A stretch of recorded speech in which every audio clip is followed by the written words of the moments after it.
My peoples, welcome to another episode of the Power Narrative Podcast. And today we have got Njoki Muhoho. Njoki Muhoho is many things in the film industry. She has been a producer, executive producer. She is a visionary, she's a trainer, and so I call her a creative entrepreneur because she's many things in the creative industry. Karibu sana Njoki. Thank you so much. Yes, thank you. It's a pleasure having you. Thank you for inviting me. Yes. You are one person whose journey into the creative industry is the one where we say it is not very clear, but you ended up here. Yes. You are a consultant in many other things, but I think that's what we need in the creative industry. Yes. Take us through your journey, where it all started. You know, it's so funny how I always say that I don't want to talk about where it started. I want to talk about where I am and where I'm going. Yeah. But because you said I've got to talk about where it started. I don't know what it started, you know? When you say where it started, the what, I'm wondering what. Yes, the creative journey. Many things. I am a creative, I'm a management consultant, I am a writer, also some level of visual artist. So I don't know the what. Maybe I'll just say, I was assumed the what is a jokey, where the jokey started. Yes. In school, I was always very good in literature, poetry. That to me was one subject. I never had to study much. And yet I would be probably top or second top in class, you know, as opposed to history, Kiswahili, and maths. So this is a subject that came naturally, but I think it's in the genes from my parents because they were very creative people, and maybe the way we were nurtured in nature, I think, yeah, and how much we were allowed to be ourselves. So, and then, but when I was going to college, I decided to do a business degree. You left all the literature. Because I wanted to be rich, and very rich very quickly, and I didn't think literature was going to get me there. I should have known. I'm still not yet there, I'm still not rich. But there's an intense, heavy story behind that. But ask me another lighter question. Then we'll get to that. We can't start with heavy-duty stuff, girlfriend. Now, ask me a lighter question. Let me just start from the question of, yes. Njoki, tell us about your education. You know, I think a formalized podcasting I find it crippling, like it clips my wings. Yes. Because if it were you and I just having a cup of coffee or a glass of wine talking, it's much easier. It's much easier, but now they want to know. Oh, you know, me, I know Njoki. They don't know Njoki. Yes. I know. Maybe because I also don't like talking a lot about myself. But since I came in here, I guess I'm stuck. So what was that last question you asked? My education. Yes. Let me put it this way. By correcting narratives. I get lots of people who say, oh, you must have gone to school overseas. Oh, you must have gone to some fancy school. I think now they call them group of schools. Yeah. Nada, nothing like that. I've gone through ordinary schools. Ordinary village life. I'm not a city girl, and I never see myself as a city girl. I am a country girl. Ask me about coffee cows and goats, and the village dog, and I'll tell you a lot. All right then. So, what do you want me to pick up from? You're a coffee girl. Okay. Yes. Yeah. I'm not a city girl. I did not attend any fancy schools. I'm Kenyan born, bred and educated, and I come from Kiambu, a village called Kanuga. I am not from Gatundu. Please, I am not from Gatundu. Yes, my father's name is Muhoho, and anybody who thinks I'm related to socially, economically, and politically affluent family is very wrong and upsets me. Yeah. I do not come from the Tundu. I do not know them. I come from a small little village called Kanunga in Kiamba. How about that for a beginning? That's a beautiful beginning. I'm also a village girl. I came to the city to look for money. So we have something in common. Yes. Yes. Yeah. So what's your next question? So the schools? So I'm a product of convent schools, Catholic schools. In my time, if Catholic University was in existence, I'm sure that's where my parents would have sent me, yeah? Because I come from a staunch Catholic background, and I actually learned how to say my prayers in Latin before I could even learn how to say them in Kikuyu. Are you serious? Yes. Yes. Wow. Up to today, my night prayers, I just find myself switching Sing on them into in Latin, yeah. Yes, yeah. So that's how Catholic I am. So kindergarten, primary school, everything was Catholic missionary schools. And there's a reason why. My father, my late dad, who died about 8 years ago, was one of the first African teachers in East Africa. Wow. In the 1940s, my dad was lecturing at Kilimambogo Teachers College. And can I repeat that? 1940s. Yes. Wow. Yeah. So, and my dad at one time was a quality assurance supervisor for all Nairobi and Central Province Catholic schools. So he's been instrumental in establishing Catholic schools in the country. And to that, I actually even had a presidential award for his contribution for formal education in the country. Mm-hmm. So I have one advantage. And I've learned a lot about this term called blind advantage. Mm-hmm. No, sorry, blind privilege. Mm-hmm. I've had a privilege that I've been blind to. I was brought up by parents who were very much into formal education and what education can do to you. It wasn't till I was in college that I had some of my classmates saying, my brother, my sister refused to go to school, never finished secondary school. And I'd be like, what? Yeah. That was something unheard of. I couldn't even understand that. And now in my senior age, I realize it's what you call blind privilege. I had blind privilege. Mm-hmm. And now I'm appreciating that it was a privilege. Yeah. So my mother was also one of the 12 students, first 12 students of Rimuru. Their names actually lie under the statue of Mary that is in the middle of the compound. Are you serious? Wow. So you see my blind privilege? Yes. Yes. First of all, getting girls who were going to school at that time were very few. The priest used to select them and go and get them from their homes. They were taken to Limuru and they would run away. My mom used to tell us very often. They would run away and go back to the village. Why?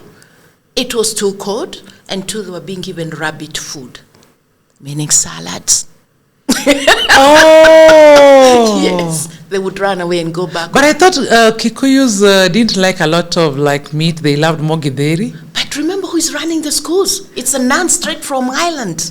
So they're being given bread and yes. salad. So I was asking, I used to see my mom's old books. They were being taught how to make meatballs and eggs, and I'm like, which years were you being taught how to make meatballs and eggs? Anyway, may my parents rest in peace. Yes. Yeah. Mm-hmm. So that's the environment I grew up with, where there were books everywhere. Yes. Even while you're waiting for dinner to be made, and because you're one of the young ones, you're just sitting around waiting, looking at the pot cooking. My dad will walk in and say, why are you people sitting idle? Read. And we'll be like, we're waiting for the food to get cooked. It's like, so why don't you have a book in your hands? Yeah. So we had books all over the house. Reading a storybook after yes, another. And reciting poems together and competing who has memorized it. So among the dishes, the sufurias, you'll find a book. By the way, because someone could be washing and puts a book precisely. there. And the biggest punishment you'd get, the one time my dad would physically soup you, is ripping a page from a book. That we knew was the cardinal sin. in that home. So no wonder, I mean, like for me, my home, I've got a big room full of books from ceiling to the floor. I can't, if I visit, I'm not good at visiting people's homes, but if I came to your home and I don't see books, I'll be wondering, what's wrong with this? Yes. So I love books. And I love knowledge. So my father used to ask us, if you say you finished your homework, you've read a chapter of a book, and then he'll look at you and say, so you're idle. Oh, Dad, there's nothing else for me to read. Then you'd ask you. And that's a phrase I've used up to today. So you know how to save the penguins in the Antarctica? And that's a phrase I use often to people. To mean you don't know everything yet. You don't know everything. There's always something to know. So to a point where I made it in my bucket list, I must go to the Antarctica and see the penguins. Yeah, so that's where your love for literature clearly came in. The love for literature, the love for books. Now I can tell you the story in brief. The story I rarely tell, but I think it will be a big chapter in my book one day. At age 14, when in a Royal Convent school, I got interrogated with 3 other girls, one by one, by the CIDs. I was 14 years old. That was the time of Gahikadeda by Ngugi wa Thiong'o. Our school was fairly kind of newish, and we were the first class to enter the National Drama Festival. We had a teacher who was really sharp and active and intelligent, Sister Agnes, a Loreto sister. And she asked us, would you like to join the drama festival? We said, yes, yes, yes. So me and another friend of mine, whose mother was also my mom's classmate, yonki years ago at Lotorimuru, we wrote a play. And one of my pet topics was always about the Mau Mau, the fight for independence.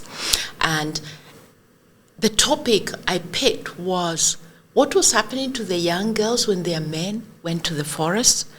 Because what happened, the men went to the forest, and some girls were left with no partners and nobody to marry them. So they became misfits. Did you know that? Because you're too old. You are not married. And remember those days, it's like you get to a certain age, you get married. Yeah.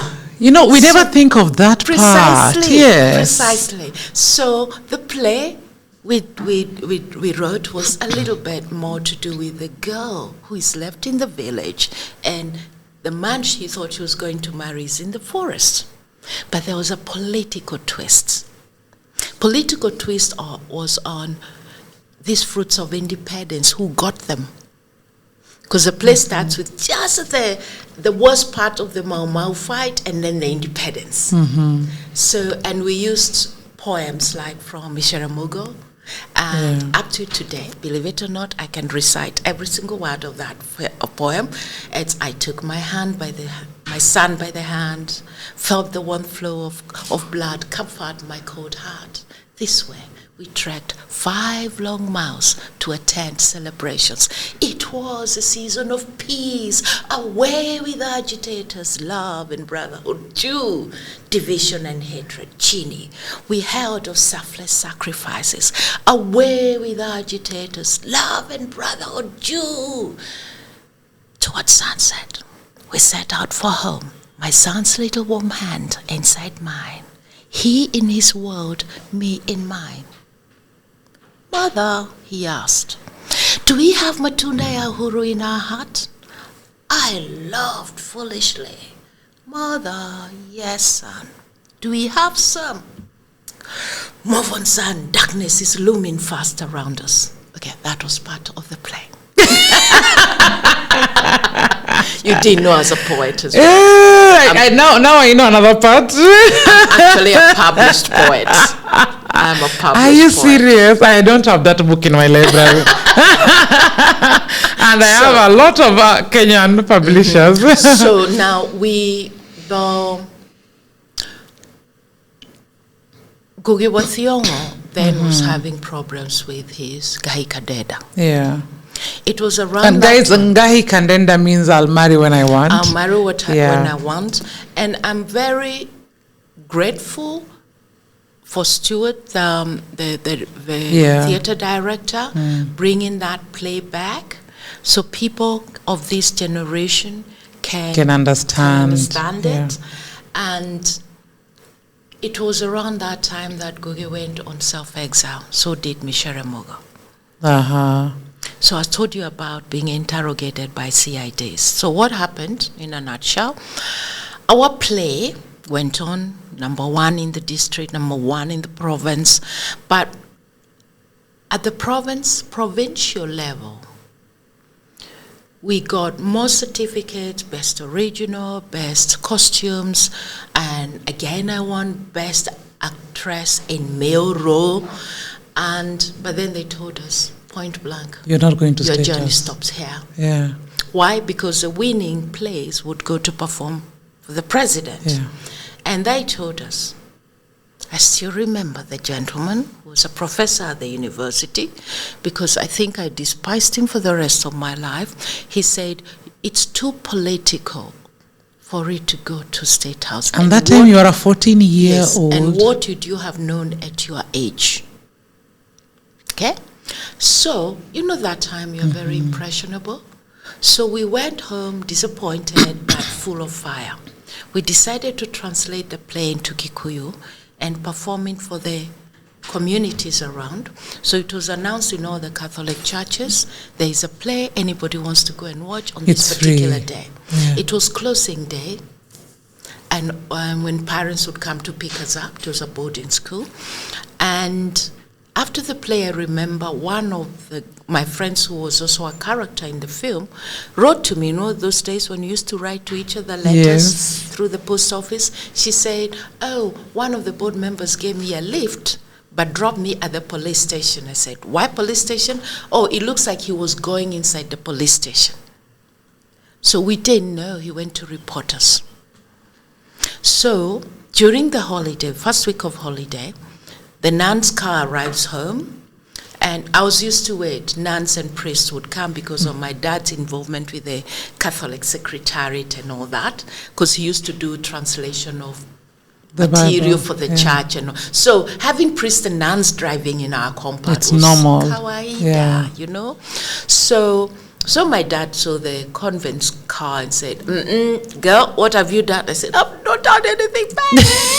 So the nun came, Sister Agnes, and said, no, Mzee, it's not you we want to talk to, it's your daughter. So I still remember we sat at the dining table, and she said, I want all the drafts of the play that we did. And I was like, why? He said, the police wants to see them. And I said, but they are in school. Here I might have a few of where I was sketching some notes. So I took a few papers from my bedroom, and then we went back to school, drove to school, and when I opened my desk and I gave her some of the old drafts. Then she said, All that trouble for a 14-year-old. yeah, but it got worse because now she came back and said, the CIDs want to see you. So at 14 years, I've sat across with 3 CID guys and You're a threat to the who nation. wrote I was a threat to the nation, At So 14 years? my trouble with governments haven't started now. So the Wanted, according to them, the play was written by Gugi. You were just a vessel, And you see, according what to them. happened is because when we translated it into Kikuyu, you know how difficult it is? Yes. You take an English book and you're trying to translate it in Luo. Yeah. You'll find you'll be calling people, what is the right What is expression the- for yeah. this, So what happened, our Kikuyu, working backwards from English back to Kikuyu was difficult. Yes. So what happened? Our teacher, Sister Agnes, Helped you. happened to come from Limuru. And she knew Gugi Wathiongo and his cousin, I'll remember the name. And so he asked them to help us translate. It's not even Gugi who helped us. It The was cousin, his cousin yeah. who came, and we performed it, and then he said, no, this phrase, I think you do this. He was just rekebisheri, Yes. Yeah? So that was it. Then they thought it is Gugi who has written it for us. So that holiday, we had a youth camp, and we were using that play to ignite lots of discussions among the youth. You were an activist, so, yes, for so the team. we were told that is the last time we will ever perform. So we had perform anything or perform the play? 6 CIDs at the back of the room, busy scribbling notes as we're performing. That was the end of it. But when I was in A level, I translated the play into a book. It's one of the tens of manuscripts that sit on my computer. Is it published now? No, it still sits Why on my not? computer. I would do it one day. Yes. One day is soon. I know. That goes for many manuscripts in my computer. Is that what now scared you into saying, let me leave literature, let me focus on business and make money? It's not been scared. To be honest, I've always been an extremely gutsy person. Nobody scares me. Nobody has the right and the power to scare me. Yeah. So, why I dropped literature was because of the love for my country. Yeah. I thought if my hero had to go on exile, I never want to leave my country. Yeah. Would you believe it? That was the reason I said I will not study literature at the university, and I don't need a degree in literature to appreciate literal works. So I registered for business. On the first day at Kenyatta University, nobody would understand what the heck I was doing, queuing up for to go to a business class. I did not have a single business subject, not a single one, leave alone a pass or a fail. And my literature and English scores were excellent. I remember one lecturer saying, "Girl, can you head to literature? They'll be very happy to have you." And I said, "No, I'm sticking to business class." So I got registered in business class, and it took me 6 months to settle because they kept throwing us out. And then we realized the other Kichwangumu had course like me in that class. So one day we went to the head of the department and said, "You've chucked out the wrong people." And you know what he told us? "You girls, you will fail and you'll come here crying." Guess what? All of us, 4 of us, first class owners, top second class owners, were like, "Where are you, Dr. Baka? We show you our results." So that's how I ended up studying business and not literature. Wow. But I promised myself one day I was still, actually I had joined there was a literature club, I forget what it was called. I joined that because I thought my crave for literature, I'll deal with it in the club. But I just didn't realize I'd taken a course that was the busiest in the campus. So there was no time for anything. No. So that was phase 1 of the, how do I call it, the government or the education system letting me down. I'll say government and education system, both, because it became a pattern for me. And you see, it's interesting to realize that this same pattern is still going on right now. I find it very, very sad, let me say, when during the drama festivals, a play that they feel sounds political is being stopped from going to the next level. We are like, why? I know. And for me, that one, genuinely, I had always spent my time with old people, elders. Yeah. I was always going to elders meetings with my dad. That's why I know a lot about Gikuyu. That's why I speak Gikuyu like an elder. I knew a lot. So even in writing that play, I was interviewing them. I was interviewing the old women and who that's were a lot working of at our farm. research. Yes. Yeah. So genuinely, we wrote it. Me and my 2-3 friends. Yeah. Genuinely, yeah. So moving on, leave alone now being told plays are political and everything. That actually, it's in the post, is a non-issue for me. But when I say the government letting kids down, for me it's, how do I put it, Zippy? Silencing the young voices? No, it's not even that. There's no place for anybody who doesn't fall into the mainstream. I've never been a typical person to fall in the mainstream. Yeah. So for A levels, I wanted to study literature, and I wanted to mix. Let me put it this way: my favorite subjects were physics and literature. So in A level, I wanted to study physics, literature, and probably geography, because I loved to travel through what I'm learning. Okay? And the mainstream does not allow that subject combination. You couldn't combine science and arts. To date. So I had to drop one, physics. Okay? I go to university. I wanted physical education and business education. Physical being the minor and business education being the major.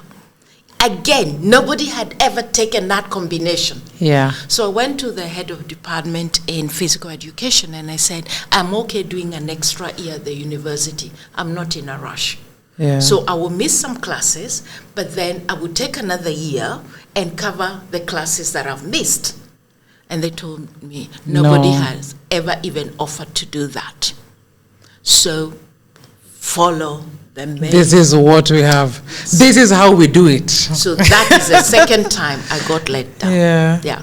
So imagine now I've been planning to do my PhD and I'm like, nah. Every time I take a topic, like I've done a lot of government work on change management, culture change within the public sector, and I thought, why don't I take one of these as a case study? Like the 4-5 years I did the transformation at KRA, I led that, and I kept thinking, why don't I put it into a PhD thesis? And then I thought, nah, I will not go there. So what am I looking into now? I've been looking for a lecturer in quantum physics. I saw you post that, on Facebook. You're looking for a lecturer I got one who is in the UK, but I want one who is in Kenya. Yeah. Because I want to do a PhD on cultural spirituality and quantum physics. These systems will not beat me. That's what I'm going to do. I'm still bringing the physics, literature, and African spirituality together. That's what I intend to do. So there you are. That's my background. I think maybe you can choose whether you want to do your PhD on spirituality, but then you focus your research on this. You'll still have gotten your No, but I need the quantum physics. There's a reason to it. The astro sciences and African spirituality have a lot of connection. A lot. Yes. So that's what I want to do. Yes. Yeah. And there's a lot of literature in it as well. Yes, true. Because what we do in the African culture, the things we do, there's a lot of literature in it. But to be an African is also to be a spiritual being. You know, and that's a discussion. Maybe we'll take it to another level. Precisely. But I think people find it hard when, like, let me say, even for me, when I say, oh, I am a Christian, I go to church. Then when you're having a cultural discussion, they also feel like, oh, you really believe in, like, hearing voices of, you know, people who've passed. You're like, I know. Yes. Conversation for another day. It's conversation for another day, but... Yes.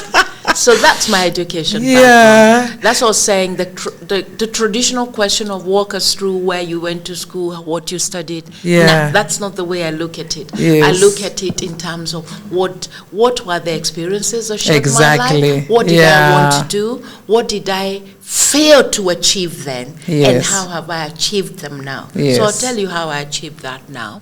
Now that I had to drop literature because my hero has gone on exile.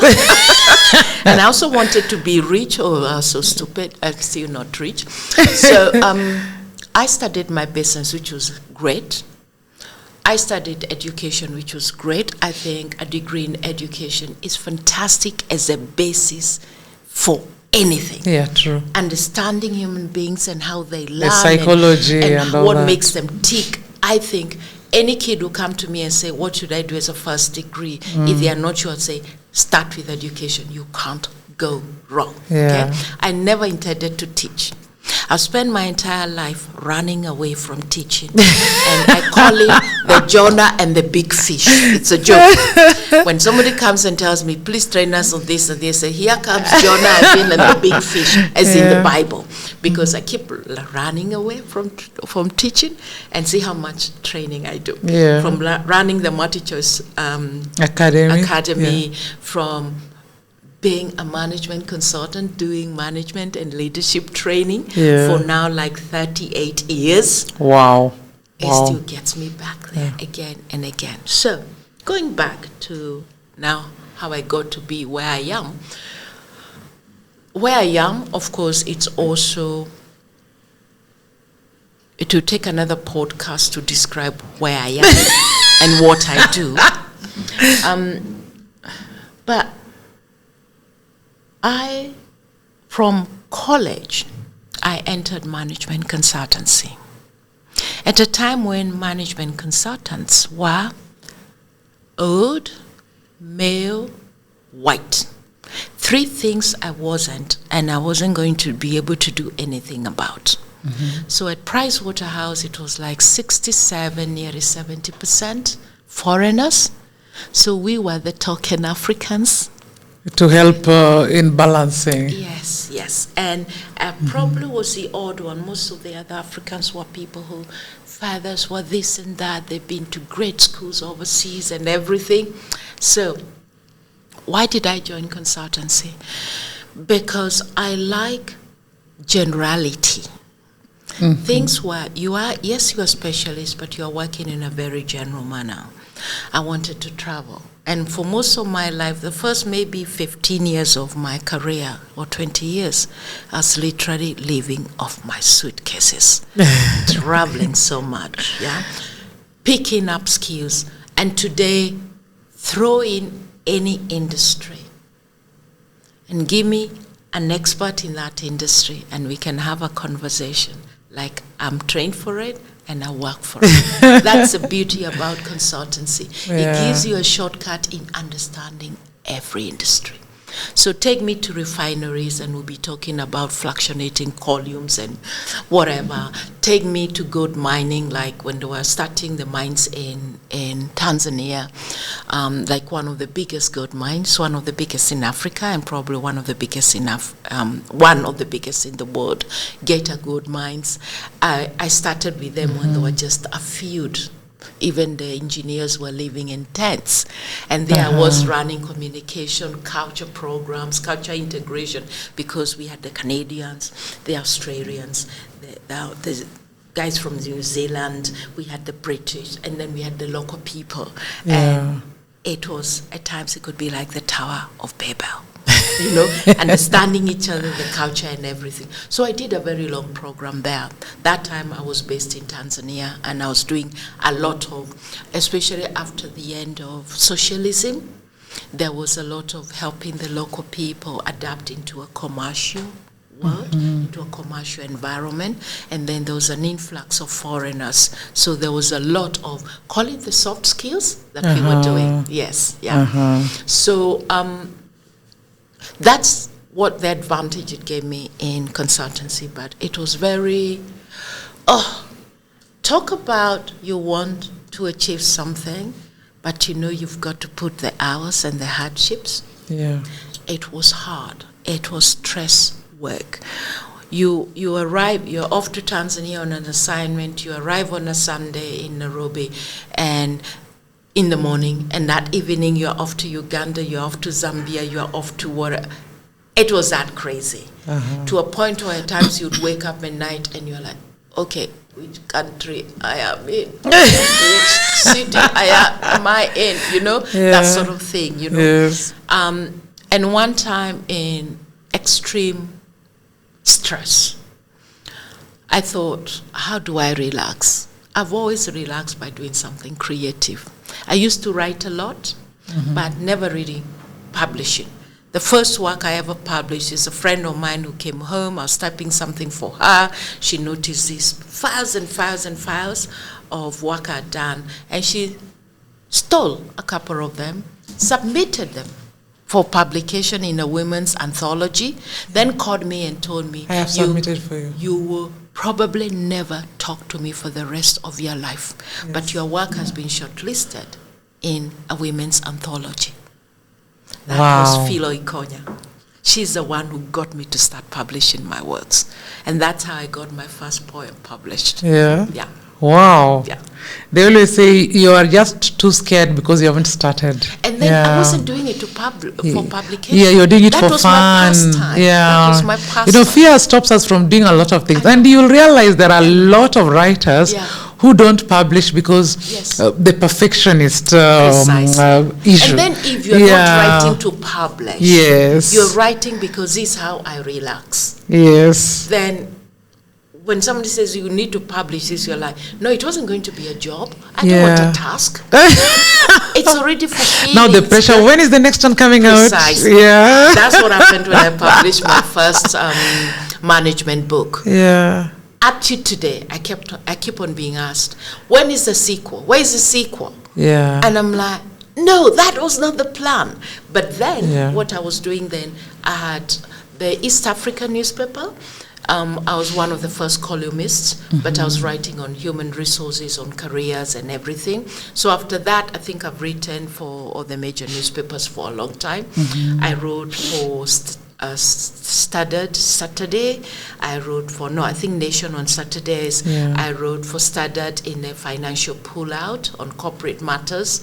So I've published a lot. Yeah. I wrote a lot. I had a regular column with Eve magazine, if you remember I that. remember Eve magazine. I also had a very active column on true love. So, and those were just things I would do out of a hobby, Yeah. And I remember I used to tell whomever was the editor, look here, one day you'll get 10 articles. So you better be filing them properly, because then I might not write for another 2 months. But when I'm in the mood, I'll give you many. Yes. And that's the same thing I do even today.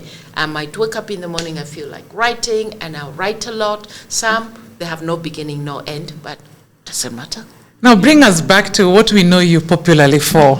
I don't know. What do you know me? Now we know you popularly for film. Okay. Consultation is private practice. We say where you make your biggest money is private practice. Yes, you betcha.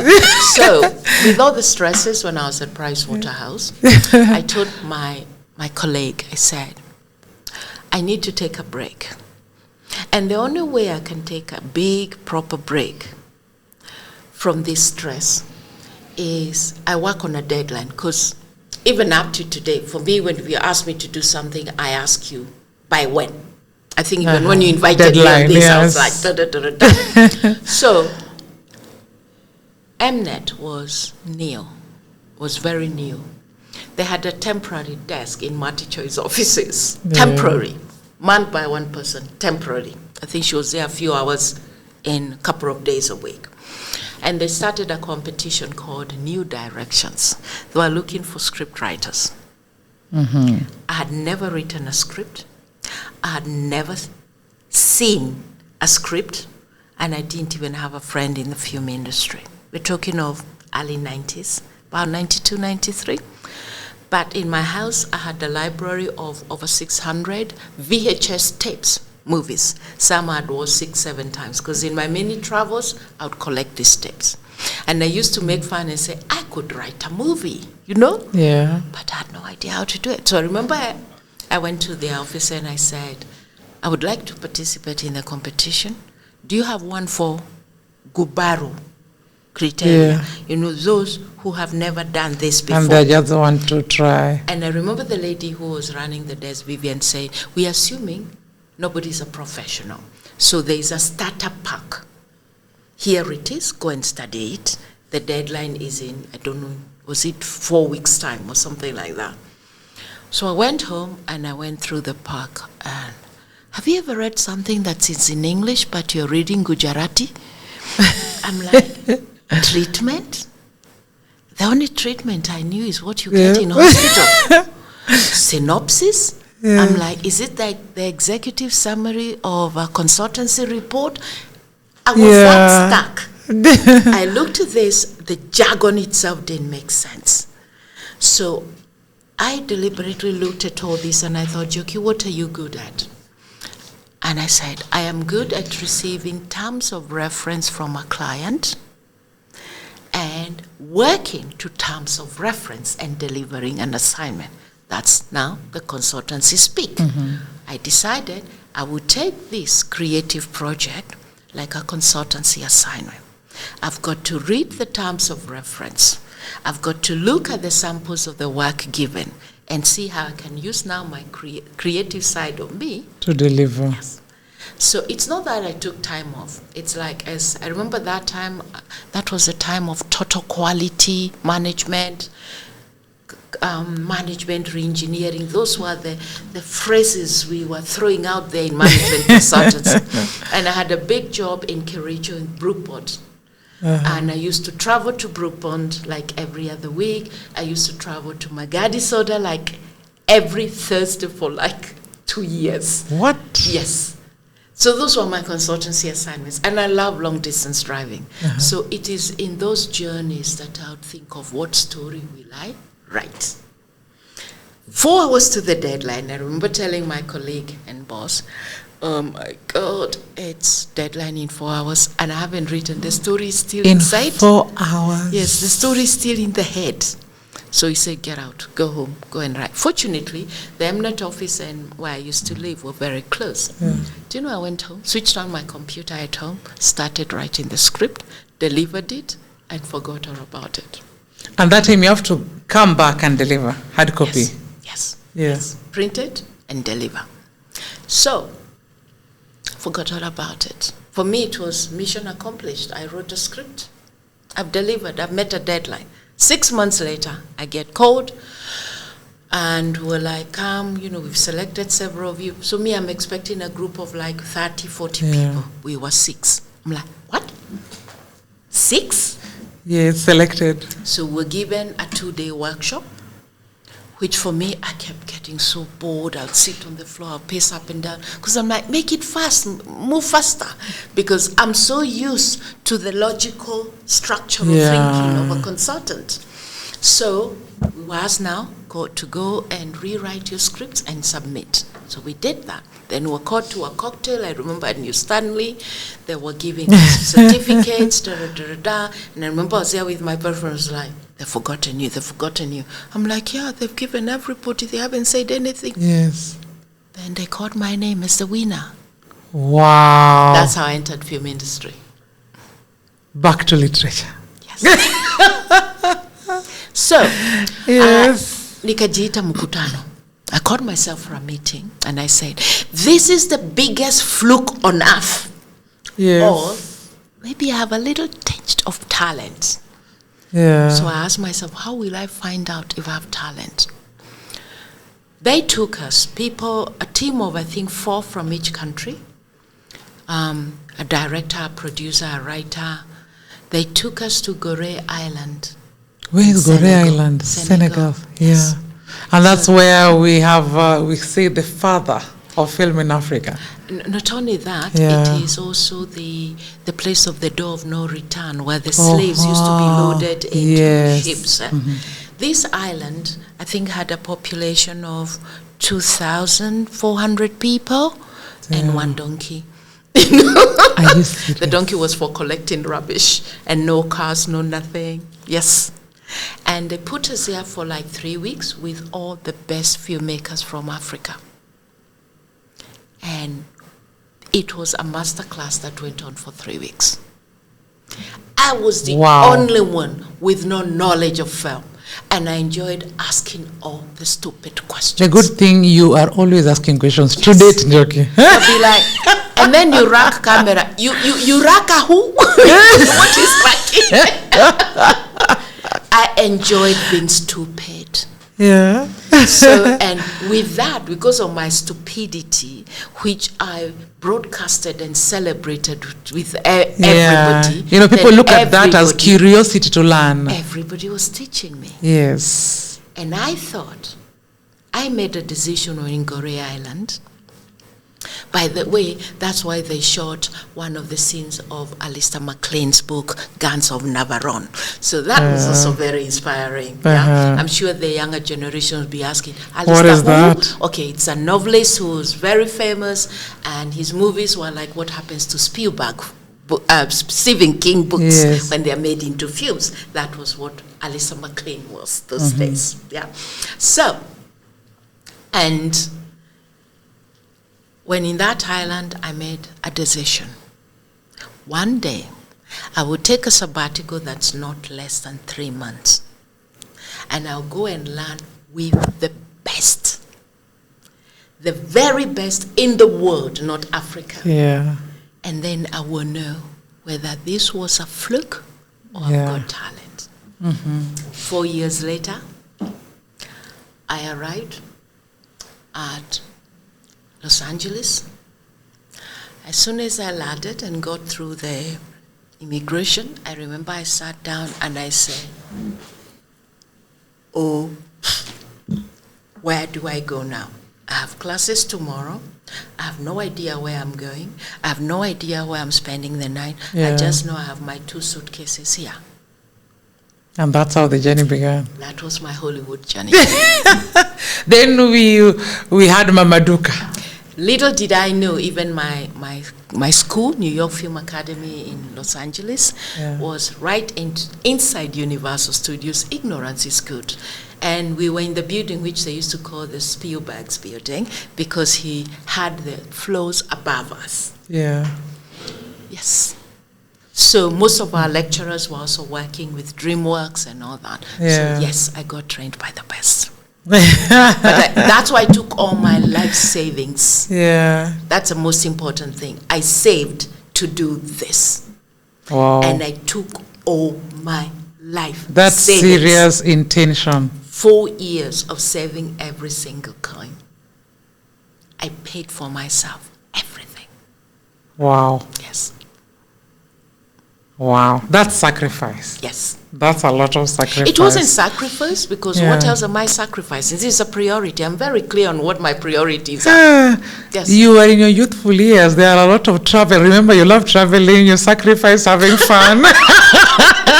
At least I had a job that took me on the travels. Because what I'll do, whichever country I go to on assignment, I'll add a day. Yes. And I do some sightseeing, you know. So I'm still traveling, you know. It's incorporating. I feel very sorry, Vicky, for people who are doing a job which they hate. Yeah, yeah. But because I was enjoying my work, it was so easy to incorporate personal things within the work as well. Yeah. And I've been lucky for that, yes. Yeah. Yeah. Thank you. So then you came to Mamaduka, then you came to the... No, I came back. Yeah. Broke like a church mouse. But so I had to go back to consultancy. But with a big vision. With a big vision. Yes. Too big a vision that didn't fit. Yes. It just didn't fit anywhere. And then after trying to write scripts and looking at how do I start producing, and I registered Zebra Productions, and then one day a phone call from SA. Yeah. We have a team in Kenya, very young, very, very good technically. Would like you to be the executive producer for our first high-end drama series in East Africa. Wow. And that was born of the contacts from that Goree Island thing.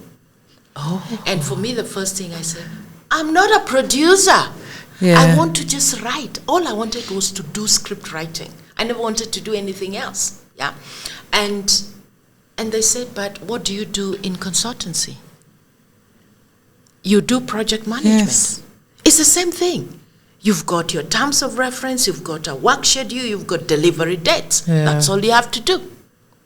And therefore, I started my career in film as an executive producer. I never walked through the ranks.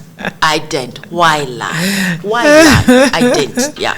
And you've executive produced a lot, much more. Tell us about the titles.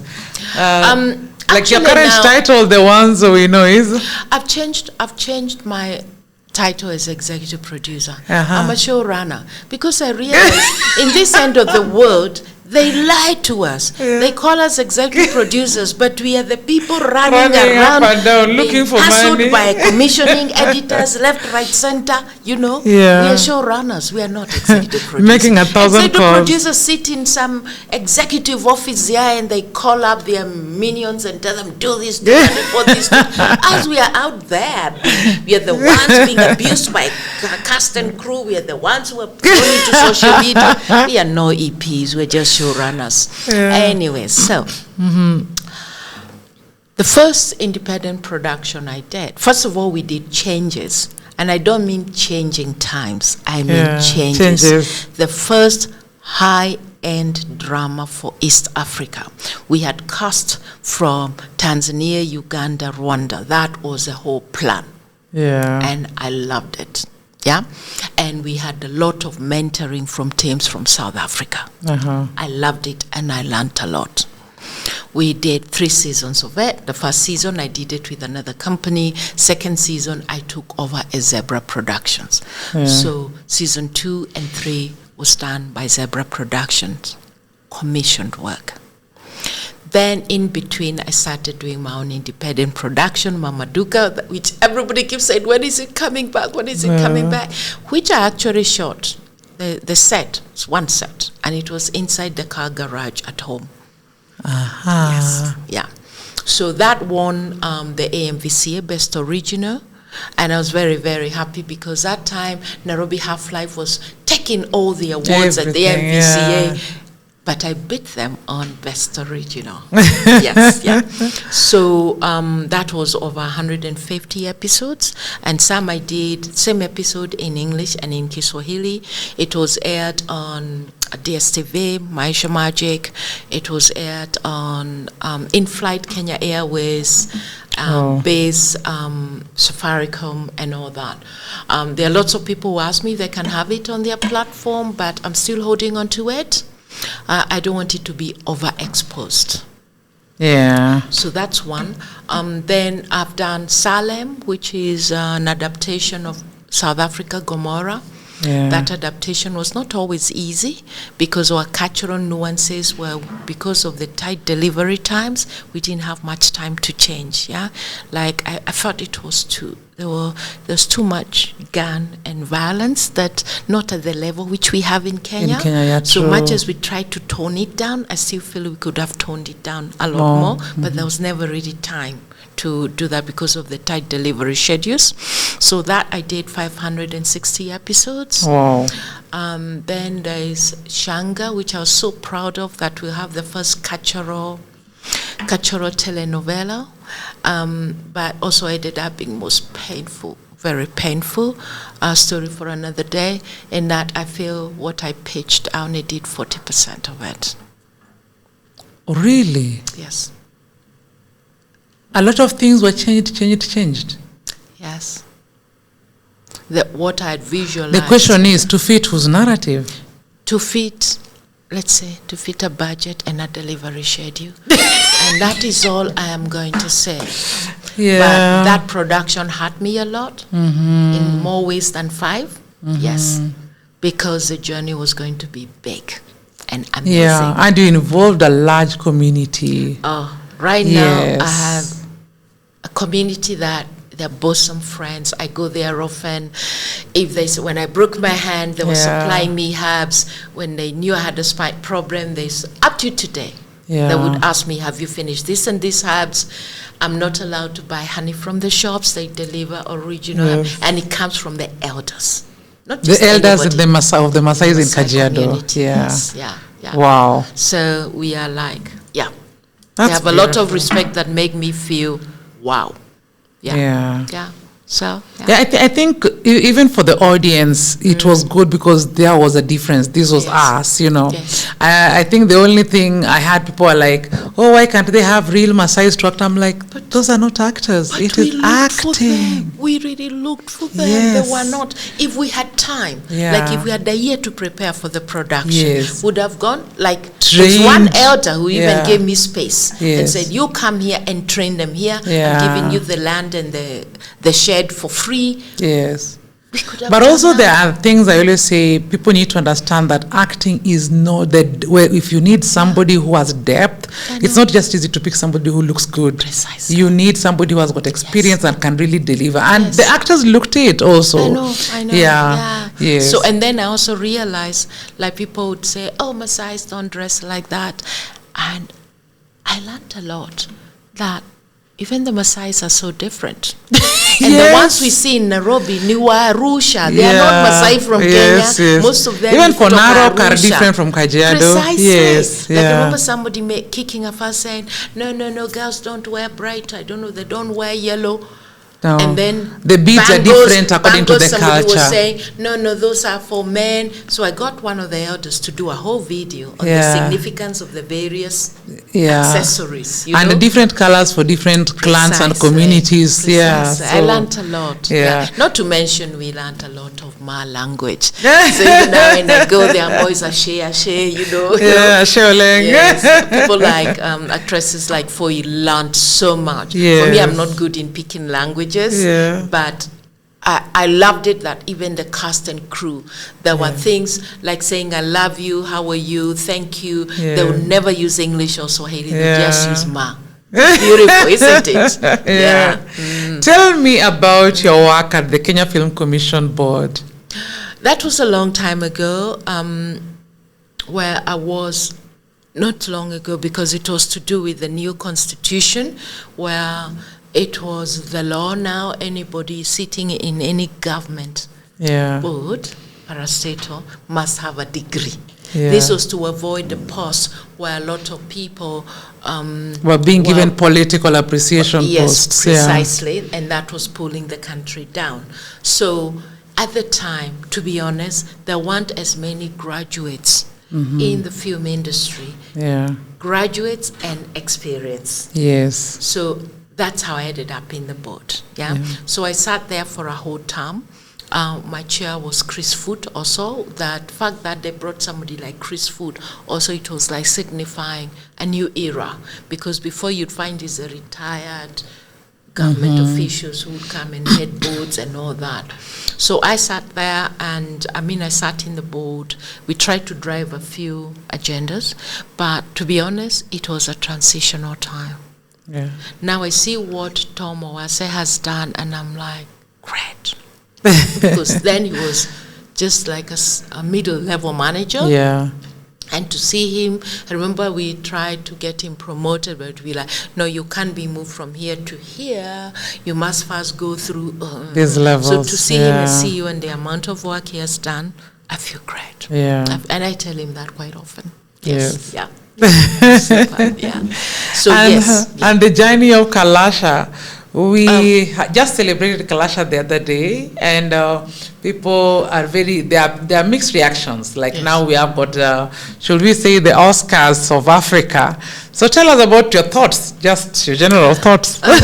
First of all, the way Kalasha has been run in the last, let's say, 8 years, 6 years, it is a dramatic difference from how it was before. Now we do it like a real glamour thing, well organized, and when you walk in there, you feel, oh yes, I have arrived, you know? So that aspect, I must say, well done, Kenya Film Commission. As with every competition, people will always feel, why does this production get so many nominations? Why is so-and-so always winning? When Kalasha, when they asked us for our opinions, stakeholders, and they invited several of us, I'm sure you also invited to that meeting. I was out of the country. So I actually wrote a paper from my experience in being a jury all over. I have been chief juror for Uganda Film Festival twice. I've been chief juror for AMVCA. I was in the original jury team of AMVCA. So I served 2 years as a juror, and the third year I became chief juror. I've been a juror for Joburg Film Festival. I've been a juror for Burundi. They called me patron, not juror, for Burundi International, and many others. I've done a lot of diaspora. Right now, I've just completed jury work for Africa Film Festival Atlanta.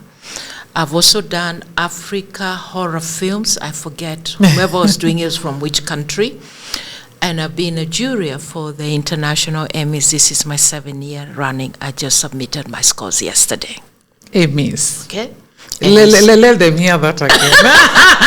No, the official name is the Television Science and Arts, the Academy for Television Arts and Sciences, who own and manage the International Emmys. That is the official name. Yes. Yeah. So when we say International Emmys, it's just the award. Yeah. Just like Kalasha is KFC. Yes. Yeah. All right? Yeah, guys, Emmys is one of the biggest world awards for the film and TV sector. And so the lady sitting right let me opposite correct me. you. Let me fine-tune it. Don't say Emmys. Yeah. That is a different award. Yes. You have to say International Emmys. And let's qualify it. Yes. The Emmys, whether the Emmys or the International Emmys, they are what Oscar is to films. They are for television TV series. So TV series, Emmys.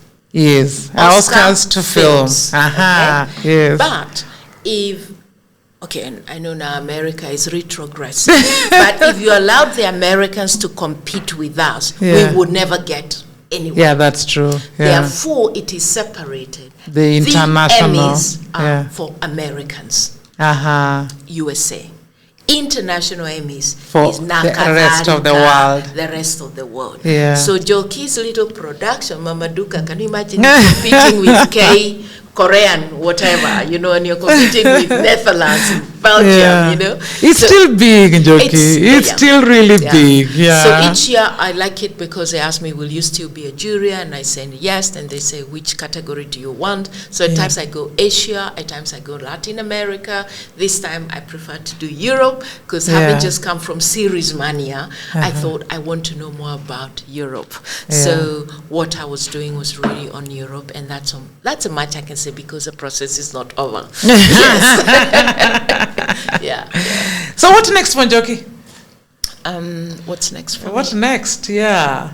Like what's your vision for Njoki? Yeah, because for the world, I know if I ask you the vision for the world, Njoki, your vision for the world is too big. I want to be at a policy making level because I can't understand why a country full of such educated, vibrant, well-spoken people and everything, I can't understand why it's now nearly 30 years and we don't have a film policy. Yeah, and I think the draft has been there for 10 years. Now, it's not just singing the song we need the policy, but because by not having it, it means we don't have a conducive business environment. Yeah. We can't have, if you're looking for rebates and incentives, you have to go a begging, you know? You have to go and say, can I see the CES to at least waive for us here? Can KRA, please, can you waive this and this? That you do instead not of just do having business something by begging. Clear. Yeah, exactly. So, like this time when I was at Series Mania in Lille in France, and international Emmys were there holding a cocktail just for their members, and we were allowed to bring a couple of friends. I was there with Alison Gobwini, and I told her, girlfriend, let me take you to International Emmys Cocktail. That is one place we could talk like one-to-one without barriers. Because at the festival, at the forum, you really felt to come from a place that's not beeping on their radar. But here we're talking one-to-one. And I remember one big producer from Norway saying, oh, but you don't produce any films in Kenya. In Africa, it's only South Africa. Do you know how you go? And you cast silently, and then you continue diplomacy, you continue with the conversation. So, where do I want to go? I want to be in a place where I can influence and crack a whip, if I can. And I want to have, physically, I know I do have Zebra Studios, but I want to build big studios. And I want to have contracts with different producers. And you book your months. You say, every January, February, the studio is mine. So that I have a calendar of whatever. That you know each studio. Yes, so that's where I'm going to. And I want to, let me also talk of something that made me upset, but at the same time, restored my faith in my own ideas. I've always said I want to make high quality local content for international and local audience in that particular order. But our commissioning editors tried to pull us into do local, do local, do local. Yeah. I feel we get cheated. You keep doing, it's local, but it's all commissioned, which means you are KYM, you are doing kibarua. You get money to pay for your bills. You don't get the money to invest in something else. What about if you did something for international audiences and you own the IP? Mm-hmm. Then you have a revenue stream. See what I mean? Yeah. Then you can buy that dream car and that dream plot. So, having come from the series Mania in France, and the questions I got asked, you're trying to pitch, and the questions they are asking you, you feel, I want the ground to open and swallow me. The first pitch I did, I had to go to the ladies and said, okay, you have a choice. You sit here and cry your heart out, or you keep saying it's racism, they don't want me here. Yeah. Or you take good learnings from the environment. Yeah. We've got to be making content and have partners and co-producers that you do not go to pitch as Zippy. Yeah. You go to pitch as this company, this one, and you mention 2-3 other different countries all over the world. Yeah, so it's a collaboration. It's a collaboration. Yeah. That way, Zippy, we will grow the industry here. But commission work makes us go, like that little because they thing say, that looks like a weevil that's on water, a beetle. Yeah. It goes round and round. That's what we've been doing for years, and then we say we are growing the industry. And then now they remove the whole channel that they've been commissioning. And when they shut down, like they don't consult us. Do you know you've also lost your audience? Where do you get them back from? Yes. Because now if it's shut down... Can we wake up and be independent and figure out? But we can only do that if we work as a group. I think policy will be very important, because even some of these commissioned works, the way they take away all the rights, a policy will help us know that not all your rights can be taken even in commissioned work. So you need to be paid for the idea. Yes, we are never paid for the idea. We are always paid to produce, but their rights go. We've all got to be speaking the same language and together. Yeah. There's got to be a snowball effect, Mm-hmm. mass. You know, Yeah. If Njoki gets awarded another telenovela, stop saying she's so lucky, she's doing well. I ain't. I'm getting money to pay fuel for my car. You see what I mean? Yes. Yeah. I'm not investing. Yeah. You've been to where my studios are. Why haven't I built and I have the land? You see what I mean? Why aren't we? Actually, what most people get from film commissioned work, I call it retainer. It's enough retainer to sustain you, but not to sustain you beyond the project. Precisely. Yes. Yeah. Precisely. So that's my dream policy. Yes. And paradigm shift. Yeah. I wish I could get a Kiswahili word for paradigm shift. What word can we use? Or a Sheng word? You're asking the wrong person. I know.